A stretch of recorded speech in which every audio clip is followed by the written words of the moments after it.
Hi guys, David Jennings here from Melbourne SEO Services, and I'm joined with Tim Reid, the fantastic Tim Pleasure Reid. to have you here, David. Thanks for coming on. Now, Tim, known him for a long time, an absolutely marvellous character. You would have heard him on the Small Business Big Marketing Long time make podcast. it out to be years, not really years. Yeah, well, it's not It's about quality. the length. It's quality, isn't quality. High quality stuff. And you're a podcasting genius now. You've got the Freedom Ocean Genius. Yeah, .com. I can see it There right it is. there. There it is. And I mean, you come across so many different strategies for small businesses. Yeah, we do. And how they can get some quick wins. These little video sessions, they're all about what are maybe 3 ideas that you've got.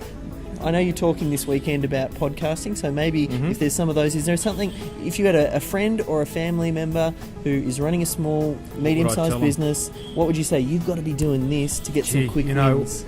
With the main podcast, which is more relevant to this discussion, which is Small Business Big Marketing, we interview so many small businesses which are doing great marketing, and that's the criteria for them coming on the show. So Luke and I, are confronted with so many great strategies. And one of the very first things that I would say, because I think the marketing world has changed like so significantly in the last year or 2 years, right?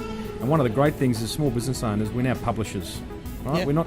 Don't look at yourself as a marketer who's pushing stuff out there, like this push-pull thing. All these new mediums like video, allow us to create content that is of value to your customers and your prospects, that's going to encourage them to trust you, become familiar with you, and then buy from you. So by that I mean, start blogging, or start creating video, or start doing a podcast, because that does 2 things. It allows you to share good quality information, because you're not confined by an ad, or by a letterbox drop, or by a postcard, or those traditional mediums. And the second thing it allows you to do is for people to become familiar with you, Yep. Great for being found online too, all these things. A lot of the new marketing stuff is online. But this whole notion of being a publisher really excites me, because it's just a different mindset to being a pusher. Yeah.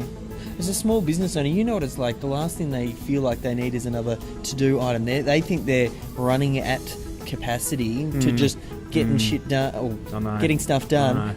Is this of such importance that that they need to be doing this, otherwise they will get left behind? No, I never say that. I don't want to put that pressure on small business owners. But here's the thing. You've either got time, as a small business owner, you've either got time or you've got money to throw at marketing. And not many have got money, Modest. My mindset when talking to a small business owner is they've got a modest budget, all right?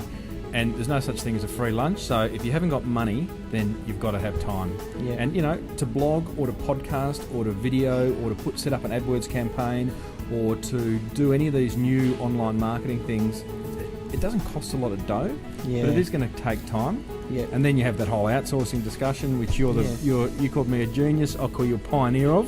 Thank you kindly. It's just a love-in, isn't it? Yeah, that's right. It's We should hug. We'll hug at the end. Okay, if we must. I think the thing I love about what you just talked about then is this idea you're creating content that you do once, and it's like it'll pay for a lifetime. Yeah. And that's what it's all about. So I think that's a really good one. Have you got any other 1 or 2 tips? Oh, mate, I've no got pressure. a bloody list. Okay. I've got a list, but maybe think yourself as a publisher. Look, I do love podcasting. I mean, I just cannot believe that a small business, podcasting or vodcasting, so video or audio, I don't care, but I can't believe that a small business owner can have their own show. To me, that is ace. Yeah. That is like, you couldn't have done that 5 years ago, or if you could, it would have cost a fortune. And then there wasn't the outlet like an iTunes, like an Apple iTunes store to then put it out there. I once again, mindset, it's not about being a podcast, it's about having your own show. And then once again, that's not about, but I'm not entertaining or I've got nothing to say. Lose the limiting belief and have a think about what would your audience like to hear, have explained, be educated on. Yeah. So, that's a really specific one, Davey, is about be a podcaster or a vodcaster, get your videos up. My other big one, which I rattle on all the time about, is get your message right first before you worry about where to say it. You are Mr. Branding. I am, mate. I love it. I do love it. I just think, what? It's great if you want to be on Twitter or want a website or want a video or want an ad campaign. That's places to put your message. But first, spend the time figuring out what you're going to say. what do you stand for, what's your brand all about visually and verbally, and then what are the key messages about your business that are going to compel people or engage people to actually buy from you.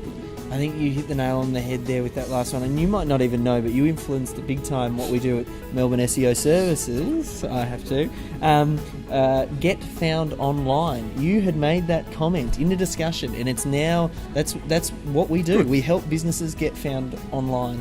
Love it. And I think a lot of small businesses, they don't think about the branding, and I mean we're quite particular now, where it's down to when I'm recording videos, I'm wearing t-shirts that match the colour of our logo, and Connection. Just all those type of things tying How in. about, I know you're running out of time, Dave, we go on forever, but I love that get found online concept of yours, and just so people understand what that's about, that is about, you have answered the question that we get asked every day of our lives, which is, so what do you do?